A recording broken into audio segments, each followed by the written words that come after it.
नमस्कार दोस्तों, आज के इस वीडियो में हम एक हैरत अंगेज मंदिर के बारे में जानेंगे जिसे आप एक एस्ट्रोनॉमिकल एनसाइक्लोपीडिया भी कह सकते हो।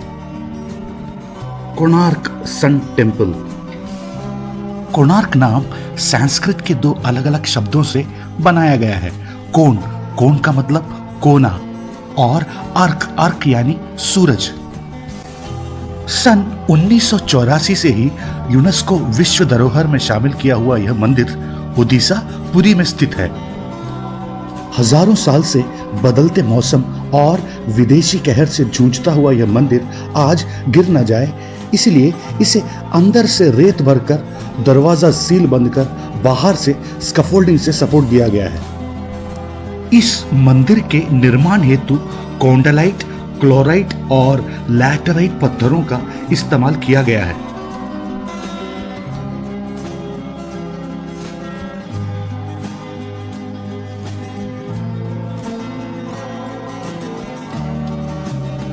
पौराणिक कथाएं बताते हैं कि इस मंदिर को 3000 BC यानी लगभग 5000 साल पहले भगवान कृष्ण जी के पुत्र शांब ने सूर्य देवता की उपासना करने के लिए बनवाया था। और आज हम जिस मंदिर के अवशेष को देख पा रहे हैं उसे गंगा राजवंश के राजा श्री नरसिंह देव जी ने सन 1250 में 12,000 उत्तम कारीगरों को लगाकर 12 साल में इस मंदिर को बनवाया था। जब ये मंदिर बना था तब सबसे आगे एक नाट्य मंडप, उसके बाद जगमोहन और फिर गर्भागृह जहां सूर्य देवता की मूर्ति हमेशा हवा में तैरता हुआ बनाया गया था। और हाँ दोस्तों, ये कोई जादू नहीं, इसके पीछे एक अद्भुत इंजीनियरिंग था। हर पत्थर को एक दूसरे से जोड़े जाने से पहले एक लोहे का प्लेट लगाया गया और फिर मंदिर के शिखर पर 52 मीट्रिक टन चुंबक रखा गया। यही चुंबक और लोहे का जटिल नियोजन इस 230 फीट के गर्भागृह को खड़ा रखता था और उसमें स्थापित पंचलोह के उस विग्रह को हवा में तैरता हुआ रखता था। अब आगे हुआ कुछ ऐसे कि 16वीं शताब्दी में जब पोर्चुगल फिरंगियों का भारत से लूटमार शुरू हुआ, उनके कई जहाज चंद्रभागा समुद्र में डूबने लगा, जो कि कोणार्क मंदिर से लगभग 5 से 6 किलोमीटर की दूरी पर ही था। जब इन दुर्घटनाओं का कारण का पता लगाया गया तब पता चला कि कोणार्क मंदिर के ऊपर रखा हुआ चुंबक के खिंचाव से जहाज में लगा हुआ दिशा सूचक यंत्र काम करना बंद कर देता था और दुर्घटनाएं हो जाती थी। ऐसे दुर्घटनाओं के कारण फिरंगियों ने उसे शापित मंदिर घोषित कर दिया और उसे ब्लैक पगोड़ा नाम दे दिया। फिर अपने लूटमार की हरकतों को बरकरार रखते हुए मंदिर से वह चुंबक चुराकर अपने देश में निर्यात कर दिया। गुजरते वक्त में चुंबकीय खिंचाव के अभाव से पूरा गर्भागृह टूटकर बिखर गया।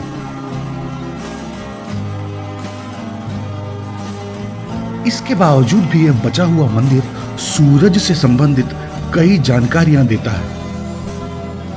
अगर ध्यान से इस मंदिर के बनावट को देखोगे तो समझ आएगा कि 7 घोड़े इस 24 पहियों वाले रथ रूपी मंदिर को पूरब दिशा की ओर खींच कर ले जा रहे हैं। कोणार्क पर लिखे गए प्राचीन लेख बताते हैं कि यह 7 घोड़े और कुछ नहीं बल्कि 7 रंग हैं: बैगनी, गहरा नीला, नीला, हरा, पीला, नारंगी और लाल। और इसी चीज को आइजैक न्यूटन साहब ने अपना खोज बताकर विबजियोर प्रस्तुत किया। और आज हमारे स्कूलों में यही पढ़ाया जाता है, हिस्ट्री में भी बेईमानी। अब आगे देखिए, नाट्य मंडप के ऊपर सूरज की रोशनी को गुजरने के लिए 3 दरवाजे बनाए गए हैं। लेकिन यह 3 दरवाजे क्यों? वह इसलिए कि पृथ्वी का उत्तरी ध्रुव या नॉर्थ पोल का सूरज की ओर का झुकाव और पृथ्वी का अपने आप में घूमता हुआ सूरज के चारों तरफ चक्कर लगाने के वजह से सूरज की रोशनी धरती पर 3 अलग अलग स्थिति में पड़ता है।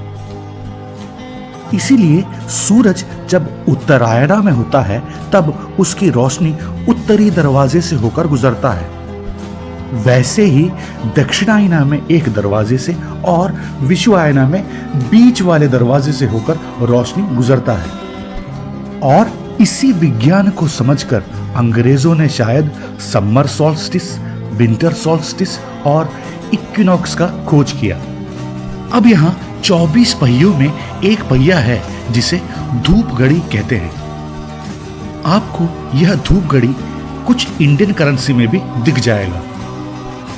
इस धूप घड़ी की खासियत यह है कि यह दिन का वक्त घंटे, मिनट्स, सेकंड्स के हिसाब से बिल्कुल एक्यूरेट बताता है।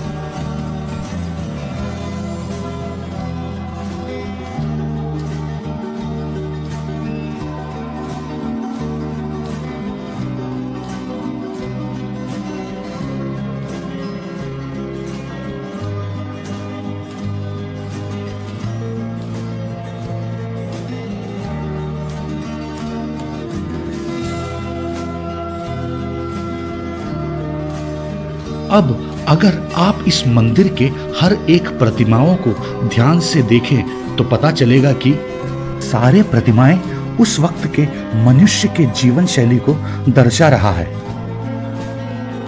जैसे कि बचपन में जानवरों को देखना और समझना, कई प्रकार के खेल जैसे कुश्ती, रस्सी खींच इत्यादि। अब यह देखिए, यह जो अविश्वसनीय बनावट है, इसमें जिराफ दिखाया गया है जो कि उस वक्त सिर्फ अफ्रीका में ही पाया जाता था। यह बनावट साफ बताता है कि हमारा उस वक्त अफ्रीका से व्यावसायिक संबंध थे। इसका मतलब यही हुआ कि वास्को डी गामा साहब से पहले हम भारतीय लोग इंटरकॉन्टिनेंट ट्रैवल कर चुके थे। इस मूर्ति को ध्यान से देखो, ये चाइनीज है मेरे भाइयों। अब इस औरत के गहने जवाहरात और हील वाली सैंडल देखो भाई, फैशन में भी हम कितने आगे थे।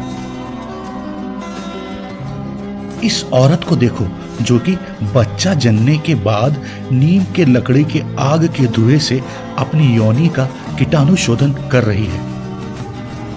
इस भाई साहब को देखो, इज्जत लूट रहे हैं। तुरंत ही हाथी से कुचलवाया गया, ऐसा होता था रेप का पनिशमेंट। इस मंदिर में आपको कुछ काम उत्तेजना बढ़ाने वाले शिल्प भी दिखाई देंगे और ऐसे शिल्पों को देखकर कई मूर्ख एवं नास्तिक लोग यह कहते हैं कि हिंदू या फिर सनातन मंदिरों में हमेशा अश्लील चीजें सिखाया जाता है। यह गलत है मेरे भाइयों। आप लोगों का एक बात जानना बहुत जरूरी है दोस्तों। वास्तव में इस मंदिर में पुजारियों द्वारा उन जोड़ों को जाने के लिए कहा जाता था जिन्हें संतान प्राप्ति नहीं होता था। दोस्तों, हुआ कुछ ऐसे कि कलिंग युद्ध में भारत प्रांत के लाखों पुरुष मारे गए और जो पुरुष बच गए या तो वह आजीवन सन्यासी बन गए या फिर बौद्ध धर्म अपनाकर तपस्या में लीन हो गए। देखते देखते जनसंख्या में भारी तौर से गिरावट आने लगा।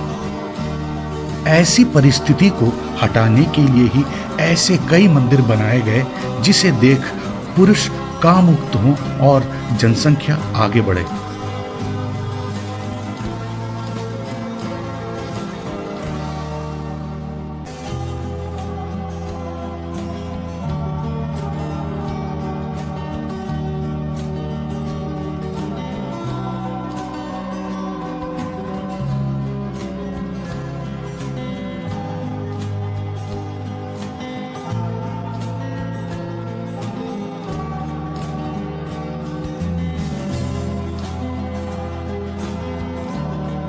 दोस्तों, अगर मौका मिले तो जरूर इस मंदिर के दर्शन कर लेना। हो सकता है कि आप खुद वहां कोई नया खोज कर लें।